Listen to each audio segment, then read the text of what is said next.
dananya duduk bersama. Nah, kita lihat nih sesuai atau enggak. Ya, nanti kalau nggak sesuai ya teman-teman tinggal rombak aja kata-kata ciri-cirinya. Gitu. Pokoknya intinya untuk dapat konsisten karakter, teman-teman harus taruh yang detail ya. Tuh, kan dapat ya. Baru kita pilih yang paling mirip, agak mirip yang mana? Ini nah. Tuh. Ya, teman-teman mau bikin versi yang kayak aku tadi boleh, mau dibikin versi yang kayak halaman kedua boleh, terserah teman-teman aja. Pokoknya kalau misalnya udah nentuin halaman yang pertama begini ya udah berarti semuanya begini ya. Jangan diselang-seling ya, ini karena aku buat contoh aja ke teman-teman ya.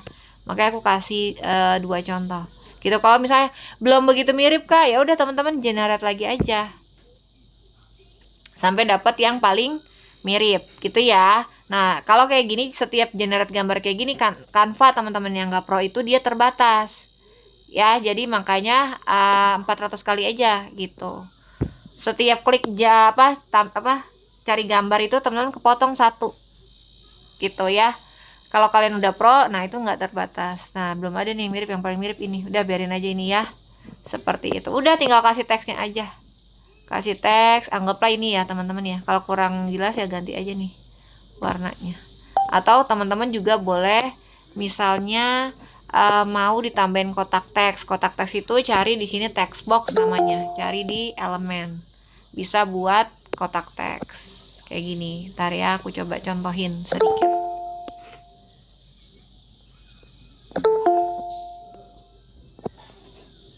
Sebentar, kita cari di elemen, cari aja text box. Sebenarnya bikin buku dongeng itu bisa juga sih pakai elemen doang, gambar-gambar di elemen, teman-teman urutin sendiri-sendiri tapi lama, itu lama. Waktu itu aku bikin buku dongeng tuh kayak seminggu ya baru jadi.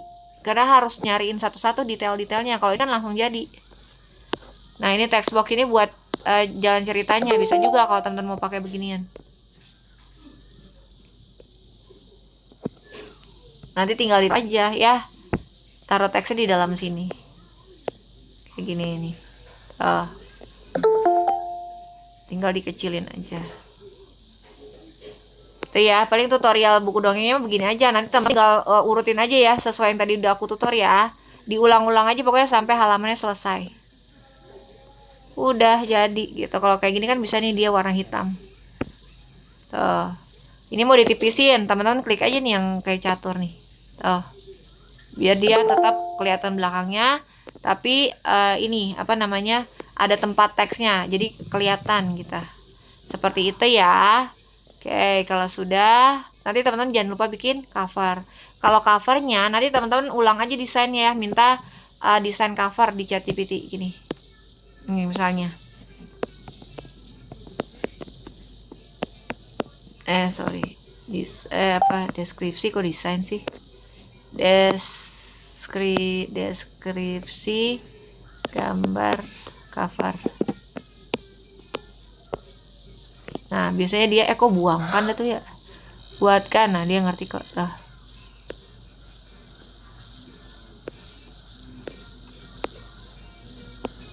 Panjangan, buatkan secara singkat.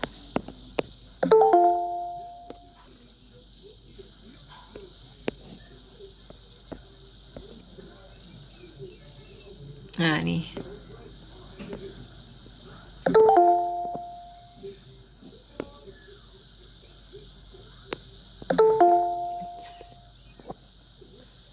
Mana? Nah, ini kita bikin covernya ya. Anggaplah ceritanya udah selesai ya, teman-teman ya.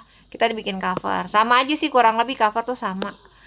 Lagi-lagi jangan dihapus ya. Si neneknya aja nih ciri-cirinya yang dihapus. Ciri-cirinya si Naya mah jangan. Nah, nih taruh di sini. Bentar ya. Buat teman-teman yang baru masuk ketinggalan, nanti tenang ya, ini zoomnya aku rekam kok. Nanti buat belajar lagi besok aku share ya rekamannya ya. Bentar, cover menampilkan anak perempuan. Nah nih, anak perempuan. Nah ini,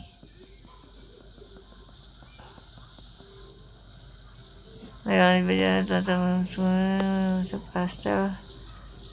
Jangan nih, nggak sesuai ya, kartun bergaya kartun. Nah ini nggak usah.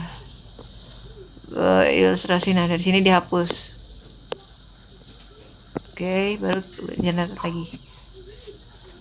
Gitu ya, cara bikin buku dongeng gampang kok. Udah teman-teman tinggal ulang-ulang aja sampai halamannya selesai. Gitu, tinggal pilih yang paling mirip aja yang mana. Gitu, tinggal kasih judul deh ya. Kita kasih judul. Judulnya pakai huruf gede. Bentar, aku copy dulu tadi nih. Judulnya itu Naya dan Lentera Kejujuran. Oke, kita taruh. Bentar.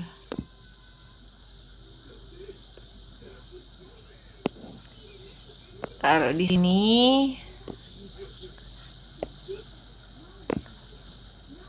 Oke, mana ya? Tinggal diganti warnanya. Gitu ya. Terkait buku dongeng ada yang mau dinanyain nggak teman-teman? Sebelum aku lanjut ke cara bikin konten. Habis ini kita mau belajar bikin konten ya. Bikin produknya mah begini aja. Kalau bikin worksheet kan gampang kan, teman-teman juga suka nontonin live aku kan? Mana sih nah? Aku mau nanya Kak. Boleh silakan. Izin Kak. Jadi baru pertama kali Kak, aku baru tahu ya ternyata bisa pakai Magic Media ya Kak. Iya. Kalau pakai Magic Media tuh misalnya sekali generate tuh belum tentu berhasil ya Kak. Iya, kemungkinannya itu berapa persen ya? Kayaknya 80%-an lah. Oh gitu. Iya, tergantung ininya, soalnya- tergantung apa ciri-cirinya. Pokoknya nanti didetailin semakin detail semakin bagus. Kayak misalnya ada tai lalat kah gitu. Biasa aku tambahin detail-detail kecil yang kayak pokoknya semakin teman-teman taruh detailnya semakin rinci, itu kemungkinan besar dapetin konsisten karakter miripnya itu semakin besar gitu. Oke Kak. Soalnya misalnya nih aku juga coba ikutin langkah Kakak tadi yang coba pakai ChatGPT. Terus habis itu kebetulan saya dapatnya itu kelinci gitu. Nah terus pas coba ke Magic Media, misalnya hasil dari kelinci itu misalnya kupingnya ada 3 atau enggak kupingnya ada 1 Kak, gitu. nah Berarti kalau hewan itu nggak usah dispesifikin. Misal kalau hewan itu kan ini kalau manusia ya, kalau manusia itu kayak ada warna rambutnya, usia dan lain-lain kan. Nah kalau hewan nggak usah diciri-ciriin. Paling kalau hewan itu biasa aku tambahin misalnya dia pakai pita atau shawl, itu aja. Kayak gitu. Oh gitu Kak. Kalau hewan. Mau nanya, oke Kak. Sama mau nanya lagi Kak, misalnya kita udah pakai Magic Media terus kita dapat nih kelincinya kayak gitu. Terus apakah itu bisa kita edit lagi ya Kak ya? Atau kita cuma bisa nerima dari hasil Magic Medianya itu ya Kak? Kelincinya maksudnya. Iya misalnya hasil dari Magic Media Kak. Nggak bisa. Maksudnya dieditnya gimana nih? Oh ya misalnya diedit mungkin contoh ya Kak, misalnya matanya mau kita besarin atau maksudnya mau diedit. gitu. Nggak bisa. Oh, gitu. Makasih Kak. Iya, sama-sama. Ada lagi nggak teman-teman sebelum kita lanjut nih? Tutorialnya udah selesai. Kalau bikin buku dongeng begini aja, nanti tinggal ulang-ulang aja ya. Kalau buku dongeng tetap PDF ya Kak? Iya, betul. Sama. Pokoknya PDF, cover itu PNG, isi produknya PDF. Gitu. Ada lagi? Ini untuk rasio yang di kampanye itu dipilih 1:1. Rasio apa tuh? Rasio halaman di kanvanya per page-nya. Nyimpennya maksudnya? Enggak, ini rasio yang dipakai berapa Ukuran 1:1 Bu? Ukuran kertas atau apa? Enggak, ini kan ada halaman nih, page title kan. Nah, itu ukurannya berapa Kak? 1:1 kalau nggak salah mah gitu. Cuman saya mau memastikan apakah ini 1:1. Oh, pokoknya aku custom ukuran 20 kali 20 cm aja. 20 kali? 20 cm. Berarti iya 1:1 ya? Iya. Jadi biar dia dapetnya square kayak gini. Atau kalau teman-teman mau bikinnya ke samping, itu yang manjang ke samping itu juga boleh. Ada juga yang buku dongeng kayak gitu. Atau A4 juga ada yang bikin A4. Jadi macam-macam sih. Tapi so far yang aku cek ukuran buku dongeng standarnya itu dia di 20 kali 20 gitu. 20. Ada lagi? Mohon maaf Kak, untuk prompt awalnya bisa lihat sebentar ya? Kenapa? Tapi untuk prompt awalnya gimana tadi? Prompt-nya. Mau lihat itu aja. Dari ChatGPT-nya. Saya maksudnya itu aja. Oh iya, nanti teman-teman ini udah aku rekam ya. Jadi rekaman ini bisa diulang lagi besok. Aku share rekamannya besok ya. Nih prompt. Oh gitu ya, ya. rekamannya aja kalau begitu. Makasih. Iya, sama-sama. Ada lagi teman-teman? Nanti oh ya, teman-teman yang baru gabung belum aku kasih tahu. Jadi mulai besok khusus teman-teman yang bimbingan sama aku kalau beli Canva dapat harga 12.000 ya. Jadi nggak usah CO 20.000, nanti minta vouchernya di aku ya, biar aku kasih potongan jadi 12.000 aja. Gitu kalau mau berlangganan Canva. Kalau enggak ya nggak apa-apa. Kan bisa juga dia gratis. Gitu. Udah ya. Berarti kita udah bisa belajar lanjut ya teman-teman ya. Jadi bikin produknya begini aja, nanti simpennya PNG dan PDF kayak gini kayak biasa. Download, covernya itu PNG, kalau produknya itu PDF. Udah itu aja. Sekarang kita akan belajar bikin konten. Nah sebelum belajar bikin konten, aku mau kasih tahu dulu teman-teman. Jadi gini, untuk produk digital tuh ada 2 target market, ada user, ada reseller ya. Kalau teman-teman target marketnya ke user, kalau covernya cover itu jadinya. Kalau misal target market ya teman-teman user, apapun produknya menyesuaikan. Misal, aku jual produk digitalnya itu resep makanan. Berarti kalau target aku ke user, berarti konten aku harus memasak, gitu ya. Terus kalau aku targetnya user, produk digital aku worksheet, berarti konten aku harus seputar parenting. Kalau target aku user, pokoknya semua target yang pilih user, semua itu tergantung produk dan kontennya itu menyesuaikan ke produk. Tapi kalau targetnya teman-teman ke reseller, apapun produk yang teman-teman jual, kontennya akan melakukan konten edukasi produk digital. Ya, sampai sini paham dulu gak terkait target market nih sebelum kita lanjut bikin konten? Boleh saya tanya dulu nggak, Kak? Boleh, silakan. Nah, sebenarnya untuk jenisnya jenis apa aja sih yang bisa kita digitalisasikan gitu? Kayak ini kan targetnya kalau misalkan dongeng-dongeng itu kan udah jelas targetnya anak-anak kan. Apakah ada batasannya gitu? Apa semua aja kita bisa digitalisasikan gitu? Maksudnya apa sih produk digital itu bentuknya dalam apa aja gitu ya, maksud pertanyaan kakak ya? Enggak, yang bisa kira-kira sinkron dengan kontennya gitu. Ya kalau tadi katanya kontennya masak, berarti kita bisa jual resep makanannya gitu. Apakah kakak juga menginfokan gitu beberapa jenis produk digital ataupun jenis kontennya yang bisa kita garap gitu maksudnya? Enggak, jadi kalau konten itu tergantung produknya dulu. Aku harus tahu dulu produknya yang mau dijual tuh apa. Nah, nanti kontennya menyesuaikan produknya. Kecuali Kak, aku pada saat teman-teman bimbingan sama aku, Kak, aku udah ngonten misalnya 2 tahun. 2 tahun belakangan aku sudah konsisten ngonten. Aku ngontenin tentang keuangan. Berarti aku akan cari ide produk digitalnya dari konten yang sudah teman-teman posting selama ini. Gitu ya. Tapi kalau teman-teman dari nol, berarti aku harus tahu dulu produk apa yang mau dijual, baru kita mulai ngonten gitu. Cara nantinya seperti itu. Kejawab nggak, Kak? Baik, terima kasih.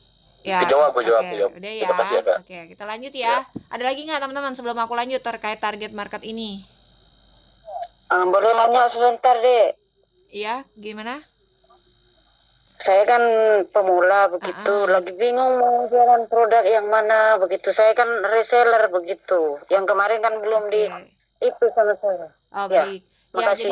jadi gini buat teman-teman, misalnya Kak, aku nggak punya keahlian, nggak punya hobi, nggak punya pengalaman yang bisa aku jadiin produk digital. Aku mau jual produk kakak aja. Nah, itu sama tetap akan ada 2 target market. Mau user, mau reseller. Nah, itu teman-teman yang pilih. Aku cuman bantu ngarahin aja.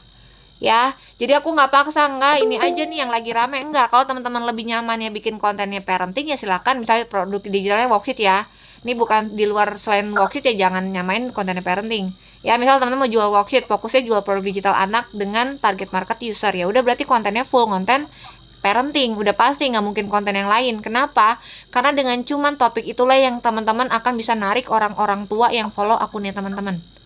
Gitu ya. Jadi kenapa sih kita bikin konten itu polanya harus sama, harus punya target market, yaitu karena kita mau kan gini ya, penonton tuh banyak gitu ya teman-teman, kita spesifikin mana yang mau kita ambil penontonnya tuh, mereka yang suka apa sih, yang minat di bidang apa. Nah itulah gitu ya, biar dia pada saat kita nawarin produk, nyambung produk antara produk dan konten, dan orang yang nonton itu memang mereka yang akan butuh produknya. Bukan teman-teman asal nempel-nempelin produk doang terus berharap ada orang CO. yang kalau teman-teman kontennya random asal nempelin produk, yang nonton kontennya teman-teman itu secara umum, secara global global ya. Jadi yang kemungkinan beli konten itu, beli produknya teman-teman akan semakin kecil ininya kemungkinannya dibanding teman-teman spesifikin dulu kontennya kayak gitu. Jadi kalau teman-teman masih bingung, Kak, aku mau jual apa ya, ya udah, kalau nggak punya kalian, nggak punya hobi, teman-teman bisa ambil produk aku untuk dijual lagi. Dijualnya yaitu tadi targetnya mau user atau reseller gitu. Jadi semua itu balik lagi dulu ke target market yang akan teman-teman pilih. Aku nggak akan ngarahin kontennya kalau teman-teman belum menentukan target market, karena ya bingung, aku juga mau ngasih tahu referensi kontennya apa yang harus teman-teman posting, nggak mungkin tanpa tahu target marketnya. Ya teman-teman akan kontennya asal-asalan, cuma nempel gambar produk doang, udah pasti dicek aja deh. Orang yang nggak ngerti target market itu kontennya bingung, nanti dia padahal targetnya reseller misal, nanti dia kontennya ada edukasi cara pakai worksheet, cara manfaat worksheet buat anak, terus tiba-tiba ada konten tentang link ID. Nah ini udah 2 target yang berbeda teman-teman, jadi makanya aku bilang nggak bisa dicampur gitu. Seperti itu ya. Sampai di sini ada lagi nggak pertanyaan sebelum kita belajar yang target pertama untuk bikin kontennya dulu nih? Kak, misalkan ya saya mau jadi reseller gitu, tapi kan belum ada penghasilan, masih nol di linknya. Nah itu gimana? Oke, nah ini paling sering ya teman-teman tuh yang pertama suka minder, karena kalau ngelihat orang jual produk digital yang targetnya reseller tuh harus ngerasa harus punya penghasilan dulu gitu ya, karena orang nggak mau beli kalau kalian nggak punya penghasilan. Padahal itu salah teman-teman ya. Jadi yang pertama gini, supaya teman-teman dipercaya sama orang lain, yaitu tadi kontennya. Makanya aku bilang jangan konten jualan mulu dulu,